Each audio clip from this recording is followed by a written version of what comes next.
తాకట్లో ఉన్న బంగారాన్ని విడిపించి ఆ రోజున మార్కెట్ ధర కట్టి మిగిలిన డబ్బును మీకు అందిస్తుంది కొమ్మూరి గోల్డ్.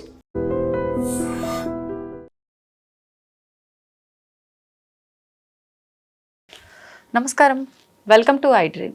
ధర్మ మార్గం విత్ విజిత కార్యక్రమానికి స్వాగతం.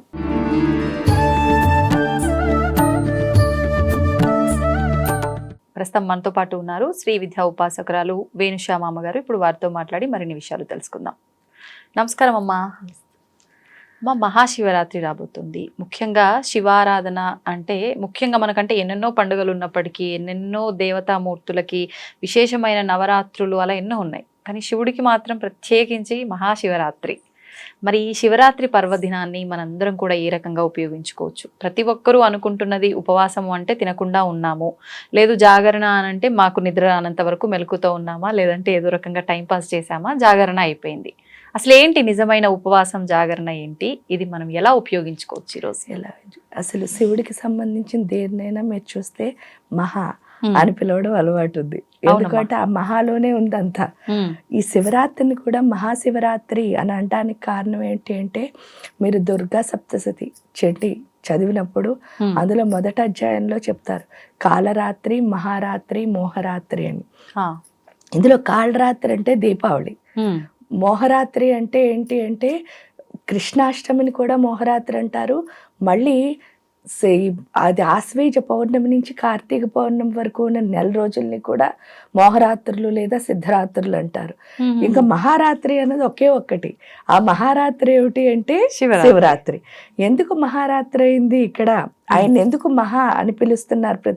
ఈవెన్ ఆయన భార్యని మహాదేవి అని కూడా అంటారు. ఎందుకంటే ఆయన చుట్టూ ఉన్నదంతా మహాయే. ఆ మహా అంటే అర్థం ఏమిటి అంటే మహత్తత్వం కలది. మహత్తత్వం కలది అంటే ఫైనల్ జ్ఞానం అదే అనమాట. ఇంకా అంతకంటే జ్ఞానం ఏమీ లేదు. ఆ జ్ఞానం ఏమిటి అంటే అంతా ఒకటే అని తెలుసుకోవడం. ఆ అంతా ఒక్కటే అని తెలుసుకునే స్థితి ఎక్కడ లభిస్తుందంటే ఓన్లీ శివయ్య దగ్గరే లభిస్తుంది. మీరు చూసినా కూడా ఆయన ఎంతో గొప్పవాడు. ఆయన దగ్గర ఏది చూసినా సరే విభూది. మామూలుగా చూస్తే ఏంటి అంటే ఆ విభూదా అని అనిపిస్తుంది. కానీ ఆ విభూది అంటే ఏమిటి? తేజస్సు అని అర్థం. అంటే మనలో ఉన్న జ్ఞానాన్ని ప్రతిబింబింపచేస్తుంది. అది తెలియడానికే ఏంటి అంటే ఇక్కడ ఒక కథ కూడా ఉంది. అదేమిటి అంటే పార్వతీదేవి ఒకసారి అడుగుతుందిట శివయ్యని. ఏమని అంటే, అయ్యా అందరూ ఎక్కడికో ఫంక్షన్కి వెళుతున్నారు, లక్ష్మీదేవి పిలిచారు, పిలిస్తే అందరూ బోళ్ళని నగలు వేసుకుని మంచి మంచిగా డ్రెస్సులు వేసుకుని అలా వెళుతున్నారు, నాకేమీ పెట్టుకోవడానికి లేదు, ఇప్పుడు నేను ఏదైనా పెట్టుకుని వెళ్తే బాగుంటుంది కదా అందరి మధ్యలోనూ అని అడుగుతుందిట. అడిగితే వెంటనే శివుడు ఏం చెప్తాట అంటే ఆయన చేతితో ఒక చిటికెడు విభూతి తీసి ఈవిడ చేతిలో వేస్తాట. వేసి చెప్తాట, ఈ విభూతిని పట్టుకెళ్ళి కుబేరుడికి ఇవ్వమ్మా, దీన్ని ఎంత తూగితే ఆ తూగినంత నువ్వేం చేస్తావు అని అంటే ఇది తీసుకుందా అంటే ఎంత తూగిందో ఆ తూగినన్ని నగలు నువ్వు పెట్టుకో అని చెప్తాట. ఓహో. చెప్పేసరికి త్రాసులో వెళ్ళి ఈవిడ ఈ విభూది వేస్తుంది. ఆయనే చిటికెడు వేసాడు. మీరు చూస్తే మామూలుగా విభూది ఏంటి చేతికి కూడా అట్టుకుపోతుంది. కాబట్టి అందులోంచి కొంచెం తీయాలంటే ఇంకొంచెం అనమాట. ఆ కొంచెం ఆవిడ ఎందులో వేసింది అంటే ఆ త్రాసులో వేసింది. త్రాసులో వేస్తే ఇంక కుబేరుడు నగలు వేయడం మొదలు పెట్టాట. మొదలు పెడితే మొత్తం ఆయన ఖజానా అంతా ఖాళీ అయిపోయింది, కానీ ఈ విభూతి మాత్రం తూగలేదుట. అప్పుడు పార్వతీ అమ్మవారికి అర్థమైందిట, అంటే ఆయన దగ్గర ఉన్న విభూది కూడా ఎంత. అందుకే శివుడే మనకి ఐశ్వర్య ప్రదాత అని చెప్తారు. ఎందుకు అనంటే ఆయన ఇచ్చే ఐశ్వర్యం అలాంటిది. అదేమిటి అంటే జ్ఞానం, కాంతి, తేజస్సు. అందుకని మహత్తత్వము అంటే కూడా ఇక్కడ అర్థం ఏమిటి అంటే అంతా నేనే ఉన్నాను, మొత్తం ఈ సృష్టి అంతా నా లోపల నుంచే వచ్చింది. ఆ తెలుసుకునే స్థితి ఏదైతే ఉందో అదే శివయ్య దగ్గర మనకి లభిస్తుంది. పైగా మీరు చూస్తే త్రిమూర్తుల్లో కూడా మిగతా వాళ్ళు ఏంటి అంటే బ్రహ్మగారు ఏం చేస్తారు అంటే సరస్వతీదేవిని నేలక మీద పెట్టుకుంటారట. నేలక మీద పెట్టుకుని ఏమంటారు, నువ్వు లేకపోతే నాకేం లేదు. అన్ని నేలకి చివరి నుంచే చాలా చాలా అందంగా మాటలు వస్తాయి, నమ్మడానికి చాలా అంటే బాగుంటుంది. అంటే పొగడ్తలు ఎక్కువ ఉంటాయి ఆ నేలక మీద ఉంటాయి. ఇంకా హృదయంలోనే నువ్వు ఉన్నావమ్మా అని చెప్పారట విష్ణుమూర్తి. హృదయంలో నువ్వు ఉన్నావంటారు, ఆయన చక్కగా ఆవిడ్ని అలా అక్కడ చూసుకున్నారు. కానీ శివుడు అలా చేయలేదు. మీరు చూస్తే అర్ధభాగా నువ్వు నేను సమానమే అంటే ఆ తత్వం అక్కడే మనకి తెలుస్తుంది. అంటే అంతా ఒక్కటే, అది చెప్పడమే శివుడి యొక్క తత్వం. పైగా శివ అంటే కూడా మంచి అని అర్థం. అంటే మనకి ఏది మంచో అది ఎక్కడి నుంచి వస్తుంది అంటే శివుడి నుంచే వస్తుంది. అందువల్ల మహారాత్రి ఎందుకయింది అంటే అక్కడే ఆ రోజు రాత్రే మనకి తత్వం తెలుస్తుంది. అందుకే అక్కడ జాగరణ అని పెట్టారు. జాగరణ అంటే కూడా నిజంగా మెలకుగా ఉండడమా నిద్రపోవడమా కాదు. ఆ క్షణం ప్రతి అంటే శివుడు మనకి ఏమి అందిస్తున్నాడో దాన్ని తెలుసుకోవడమే జాగృత అవస్థ అంటే. అంటే మేల్కొని ఉండడం అంటే ఏంటి? శివుడు ఇచ్చే ప్రతి దాన్ని మనం తీసుకోగలగడం. అంటే ఆ జ్ఞానాన్ని మనం తీసుకోగలిగే స్థితి ఏదైతే ఉందో ఆ స్థితి ఎలాగా అంటే లింగోద్భవ కాలం అని చెప్పారు. ఆ లింగోద్భవ కాలం ఏమిటి అంటే మొదలెక్కడుందో చివరెక్కడుందో తెలియదుట. అంటే అంత పెద్దగా వ్యాపించింది. నిజంగా కనుక ఆ టైంలో ఆ జాగృత అవస్థలో ఉండి ఎప్పుడు శివనామము కనుక చేస్తే మనం ఆ తత్వంలోకి అంటే అంత వ్యాపక చైతన్యం కింద మారుతామని చెప్పడమే శివరాత్రి యొక్క ముఖ్య ఉద్దేశం. అంతే జాగరణ అంటే కూడా నిద్రపోకుండా ఉండండి అని కాదు. నిద్రపోయారా నిద్ర లేచున్నారా కాదు. ప్రతి క్షణం మన మనస్సులో ఎవరి మీద దృష్టి ఉండాలి అంటే ఆ శివుడి మీదే ఫోకస్. అంటే ప్రతి క్షణం ఆ శివుడి అనే చింతనతో ఉంటే మాత్రమే. అందుకే చిత్తశుద్ధి లేని శివ పూజలేలరా.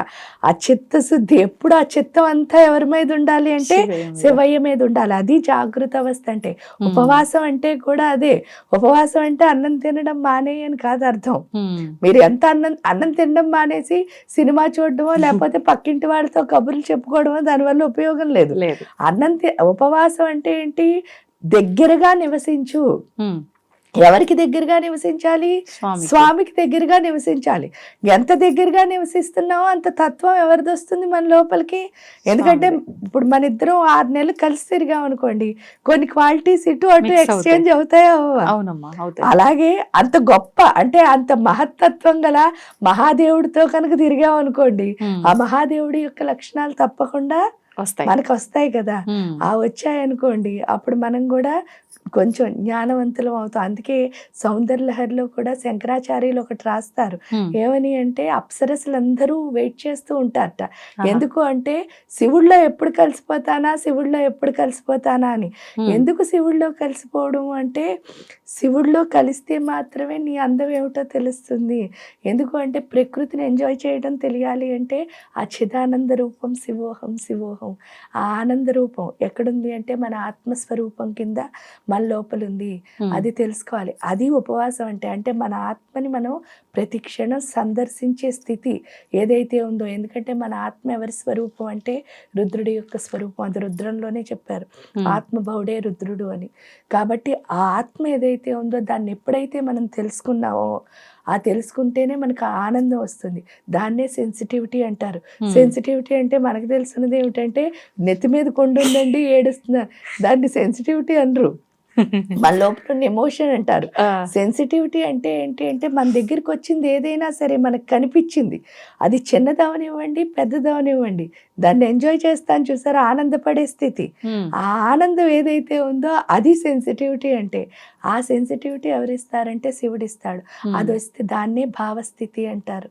ఆ భావస్థితి ఎప్పుడైతే వస్తుందో అప్పుడు ప్రకృతితో మనం అనుసంధానం అవుతాం. ఎందుకంటే ఇక్కడ శివుడు అన్నది ఏంటి అంటే తండ్రి స్వరూపం, తల్లి స్వరూపం ప్రకృతి. కాబట్టి ఎప్పుడైతే ఈ శివతో ఆ శక్తితో మనం ఐక్యం అవుతామో, ఐక్యం అవడం ద్వారా ఏమవుతుంది అని అంటే ఆ శివాశక్తులతో మనం ఎప్పుడైతే ఐక్యం అవుతున్నామో అదే అర్ధనారీశ్వర తత్వం. ఆ అర్ధనారీశ్వర తత్వాన్ని ఎప్పుడైతే అర్థం చేసుకున్నామో మనకంటే ఆనందంగా ఈ సృష్టిలో ఎవరు ఉండరు. ఆ ఆనందాన్ని ఇస్తుంది కాబట్టి దాన్ని మహారాత్రి అని పిలిచారు. అద్భుతమైన వివరణమ్మ, ధన్యవాదాలు. తవ్వుతూనే శివలింగం సరే దాన్ని అట్లా కప్పేసేయండి, చూపించదండి. Krishna is there. మూర్తి పూజ కాదు, సాక్షాత్ బ్రజేంద్ర నందన భగవాన్ ఉన్నారు మూర్తిలో.